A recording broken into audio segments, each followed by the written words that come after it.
अगली खबर का रुख करेंगे। हरियाणा राज्य महिला आयोग की अध्यक्ष रेणु भाटिया ने कांग्रेस के राष्ट्रीय प्रवक्ता रणदीप सुरजेवाला द्वारा हेमा मालिनी पर की गई अभद्र टिप्पणी पर कड़ा ऐतराज जताया है। इस पर रणदीप सुरजेवाला को महिला आयोग द्वारा नोटिस भी भेजा गया है।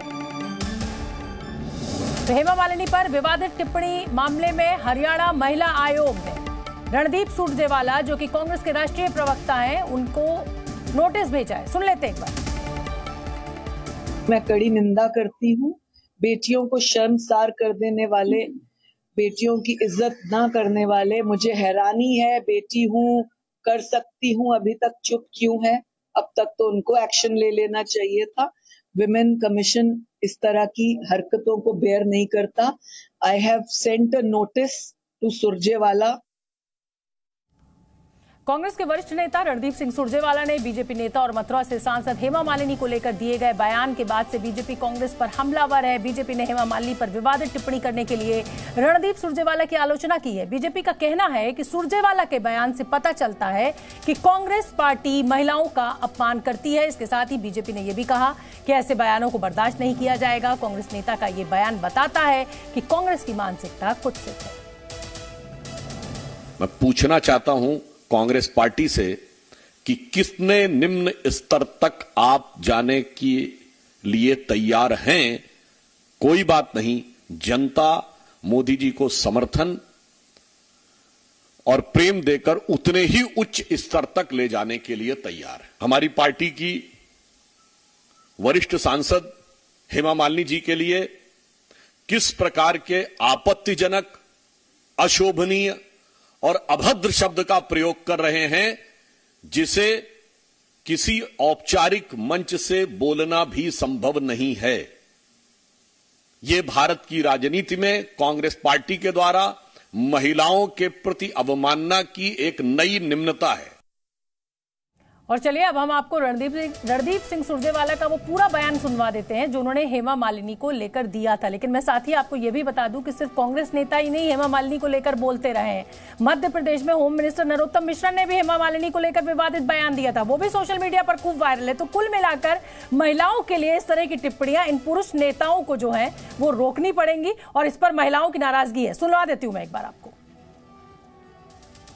हेमा मालिनी जी का भी बड़ा सम्मान करते, क्यों धर्मेंद्र जी के ब्याह रखी है, बहू है हमारी। परंतु ये फिल्म स्टार तो हो सकता है कोई, हम लोग जो है मुझे या गुप्ता जी को इसलिए आप बनाते हैं के साथ हम लोग जो हैं आपकी सेवा कर सकें। नायब सैनी जी को भी इसलिए बनाया, मनोहर लाल खट्टर जी को भी इसलिए बनाया। कांग्रेस नेता रणदीप सुरजेवाला के बयान पर बीजेपी नेता हेमा मालिनी ने कहा है कि हम मशहूर हैं इसलिए निशाने पर हैं, लेकिन विपक्ष को पीएम मोदी से सीखना चाहिए कि महिला का सम्मान कैसे करते हैं। अभी ये टारगेट क्यों करते हैं आप उनसे पूछिए ना, because we are very popular, we are famous and so target उन्हीं पर किया जाता है जो नाम वाले हैं ना, जो नाम नहीं है किसी के उसको टारगेट करके फायदा गया उनका। लेकिन कांग्रेस पार्टी ऐसे नेताओं को कभी बोलती नहीं है, उनके ऊपर कोई एक्शन नहीं होता। आपको लगता है कि कांग्रेस पार्टी के बड़े नेताओं का सपोर्ट होता है इंसल्ट कराने में? I have no idea about it and then I think उन लोगों को हमारे प्रधानमंत्री जी से सीखना चाहिए। अब महिलाओं का कितना सम्मान करना चाहिए, कैसे सम्मान वो करते हैं ऐसा वो लोग भी करें, अच्छा रहेगा। जी न्यूज संवाददाता विशाल पांडे इसी बड़ी खबर पर मेरे साथ लाइव जुड़ रहे हैं। देखिए विशाल, ये जाहिर सी बात है कि हेमा मालिनी के लिए जो टिप्पणी रणदीप सुरजेवाला ने की है वो आपत्तिजनक है। इसी तरीके की टिप्पणी मध्य प्रदेश में नरोत्तम मिश्रा ने भी की थी, वो भी हमने सुनी थी। सड़कों के गड्ढों को हेमा मालिनी के गालों से कंपेयर किया था। कुल मिलाकर मुझे लगता है कि जो पुरुष नेता हैं इनके लिए इस तरह के बयान देना महिलाओं के लिए या महिला नेता के लिए या महिला एक्ट्रेस के लिए सबसे आसान है और इसकी निंदा होनी चाहिए। सभी महिला होने के नाते मैं इस पर सबसे पहली आपत्ति दर्ज करती हूं आज।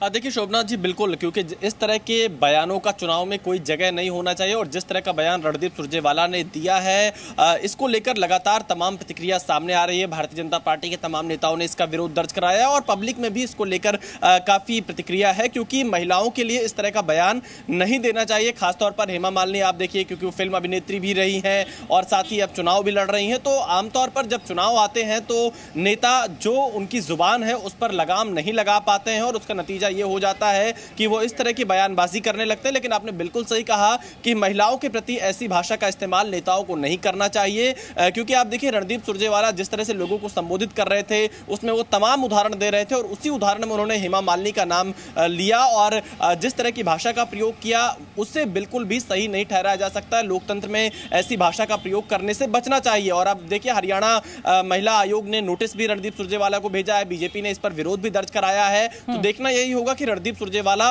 क्या इस पर आगे आकर माफी मांगते हैं और आगे अपनी क्या प्रतिक्रिया देते हैं। बिल्कुल, ये जो पुरुष मानसिकता है ना, महिला को हमेशा सेकंड क्लास सिटीजन समझो, कुछ भी बोल दो उसके लिए, इसको इन पुरुषों को जरूर बदलना होगा। और तब जब आप जिम्मेदार पद पर हो, तब माइक आपके सामने हो, तो कम से कम महिलाओं को तो आपको छोड़ देना चाहिए, बख्श देना चाहिए। बहुत बहुत धन्यवाद विशाल आपका।